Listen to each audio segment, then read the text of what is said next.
All right, and we are back here on the GSMC Baseball Podcast. And for the third part of the show, we are going to go through the power rankings, the very early power rankings that were released, and I will give you my my thoughts on those right now. So, start off at number 30. You got the Oakland A's. You got the A's, the Rockies, and the Royals. Some of the worst. The Royals and the A's losing 100 games. I don't know what it's going to happen with these teams moving forward, but the A's obviously looking to move to Vegas, of course. Not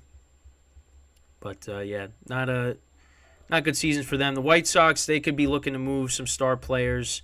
I did come out with the short earlier in the week that there are no untouchables. The general manager said, Chris Getz. So we could see maybe some guys being moved. White Sox going into a full rebuild. They had a very disappointing season as well.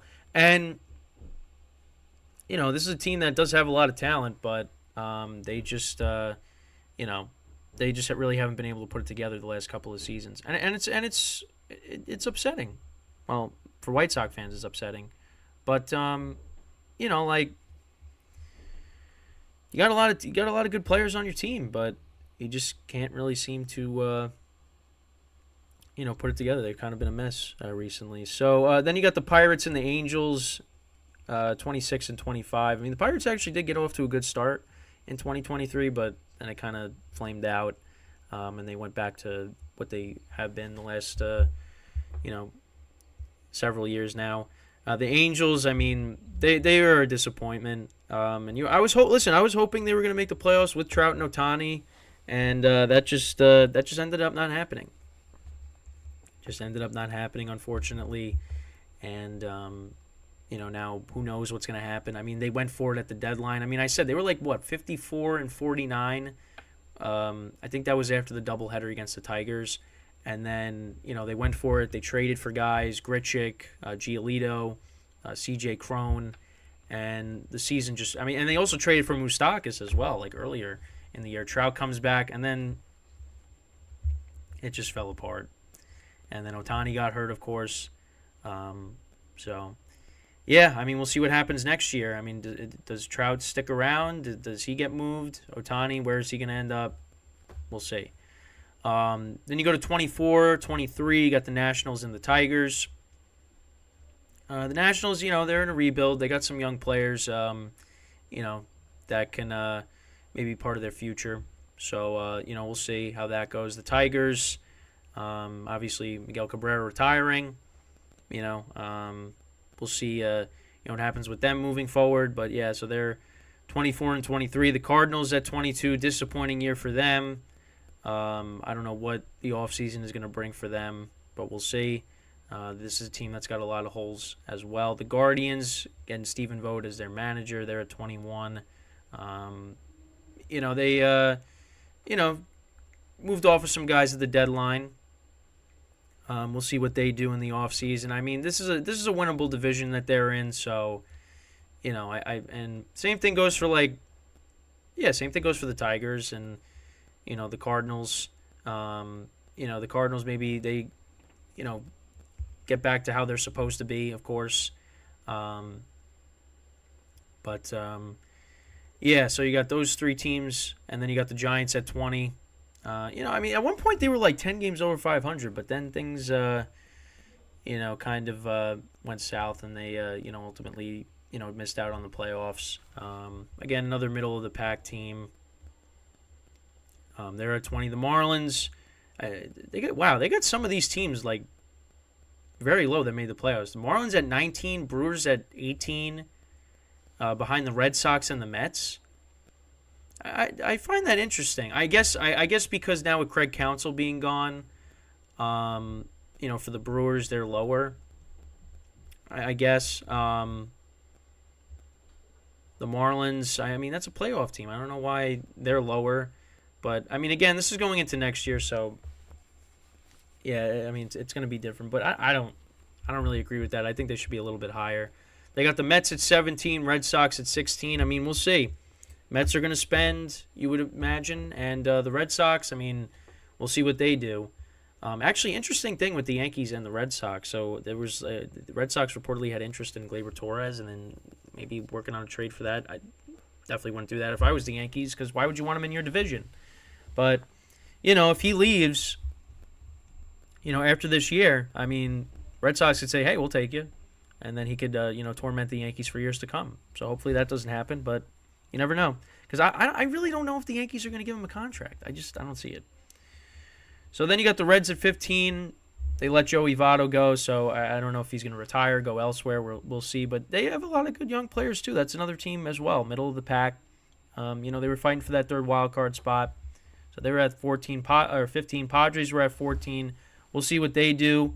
Do they trade some of their big stars, or do they run it back at least one more year? I think regardless of what happens, I mean, I'd be surprised if they offered Soto a contract. Because I did the stuff I talked about, with them having to take out a loan. I mean, they're not going to be able to afford them. So yeah, they're at 14. The Cubs at 13. Getting Craig Counsell as their manager. We'll see. I mean, do they bring back Bellinger? Marcus Stroman, I think, is also a free agent as well from their pitching staff. Obviously they had a disappointing end to their season. I thought they were going to be the second wild card. I mean, I was saying that for weeks. I was like, oh, yeah, they got it wrapped up. And then they just flamed out and missed the playoffs. So they ended up at 13. At 12, you got the Yankees. Yankees are outside of the top 10. They're behind the Twins, actually, they got a 10. Then they got the D-backs, and then they got the Yankees. Honestly, I'm fine with that. I can't. Diamondbacks made it to the World Series. The Twins, they won a playoff series. I mean, I don't have any issues with that. I really don't. But that was one of the bigger complaints, though, is the fact that the Diamondbacks were 11. I mean, this is a team that literally just made the World Series, and you got them at 11. It's kind of disrespectful. And again, that's coming from me, who picked against them in the Division Series, who picked against them in the Championship Series, and in the World. Well, they did lose the World Series, but still, I picked against them except that I did pick them to win in the Wild Card Series. I said they would beat the Brewers, but I think 11 is a little bit too low. But yeah, and then you got the Mariners at 9. I mean, this is a team that is talented. Obviously, just talked about Julio Rodriguez to open up the show, winning the Silver Slugger. This is a team that hopefully is better next year. You got Luis Castillo at the top of your rotation. Go make improvements. I mean, maybe if they land Ohtani, I mean, that would be insane. Because I know that was a team that, some people were looking at as maybe being a possible suitor for him. But they got him at 9. They got the Blue Jays at 8. I mean, listen, the Blue Jays roster is really good, but they just underperform. I mean, look at what they did in the playoffs. Their offense couldn't get anything going. Nothing. I think they scored, what would they score, like 1 run? In the 2 games that they played? I mean, it was terrible. So, I mean, we'll see what the Blue Jays do in the offseason. I mean, because their pitching staff, I mean, with Gausman and Bassett and who am I missing? Gausman, Bassett. This is so bad that I'm missing somebody else. But yeah, you have those guys. I'm missing one. Who am I missing? And Barrios. Barrios pitched well this year. And this is with everything going on with Alek Manoah and how he really didn't pitch well. I mean, the Blue Jays have a good pitching staff, and their lineup wasted their performances. Well, and also the manager taking out Barrios was ridiculous, but that's going to happen. Then you actually have the Dodgers and the Astros outside of the top 5. You got the Dodgers at 7 and the Astros at 6. Dodgers aren't as loaded as they used to be. Obviously, people are looking at them as being the favorites to land Ohtani in the offseason. They let go of a lot of guys. The pitching staff wasn't that good this year, dealt with injuries as well. So we'll see what they do. They're still going to be a very good team, regardless of what they do. But, they definitely got to revamp some things on their team. Astros, you got at 6. I mean, I'd probably still put them in the top 5. I mean, they went to Game 7 of the Championship Series. The Rays, they got in the top 5. I would put the Rays outside of the top 5. I'd switch them in with the Astros. But the Astros, like, we'll see what happens with Verlander. Like, yeah, I mean, they obviously didn't get to where they usually get to, and that's the World Series. But they got to Game 7. There's something they might have to revamp the pitching staff a little bit, but I would put them in the top 5 over the Rays. I know the Rays are a good team, but I don't know. I don't know what the Rays are gonna do. We'll see. Because obviously, they had stuff going on during the season with Wander Franco, and wasn't a good situation to deal with. And then, obviously you really didn't do anything in the playoffs. You got swept by the Rangers in the wild card series. So I don't know. But you got them at 5. And then you got the Phillies at 4. Interesting situation with them. So it seems like Bryce Harper is going to be permanently moved to first base. So what does that mean for Rhys Hoskins? Are they going to get rid of him, move him to a different position? Like, how is that all going to play out? I don't know. We'll have to wait and see. But interesting that can happen. And you got Aaron Nola on the free agent market, so we'll see if he stays with them or he goes elsewhere. Then the top 3 is the Orioles, the Rangers, and then the Braves. Now, I can't really complain. I mean, the Orioles, I think the Orioles might be a little bit too high. I don't know if I'd put them in the top 3. Definitely a top 10 team. Top 5. I'd probably put them in the top 5, but I don't know if I would put them at 3. Braves at 1, Rangers at 2. I mean, I can't really complain about that, but I think the Astros should be in the top 5. But I don't know. That's just me. I mean, the Braves, of course, they have them there because of their roster, and I mean, I don't really have a problem with that. But I mean, they did fall flat in the playoffs. But again, like, what they did in the regular season was unbelievable, and how some of the players performed. Matt Olson, Acuna, I mean, their offense was unbelievable, and they got a good starting rotation. The Rangers, I mean, we'll see what happens next year, obviously with the rotation, because DeGrom trying to work his way back. Scherzer, I don't know what's going to happen with him. Montgomery's a free agent, so we'll see what the Rangers do. But the Rangers are going to be good for years to come. I mean, they with Corey Seager and Simeon up the middle, Adolis Garcia, some of the younger guys that they brought up. Jonah Heim, Evan Carter. They got a good team. They got a good team. And they're World Series champs.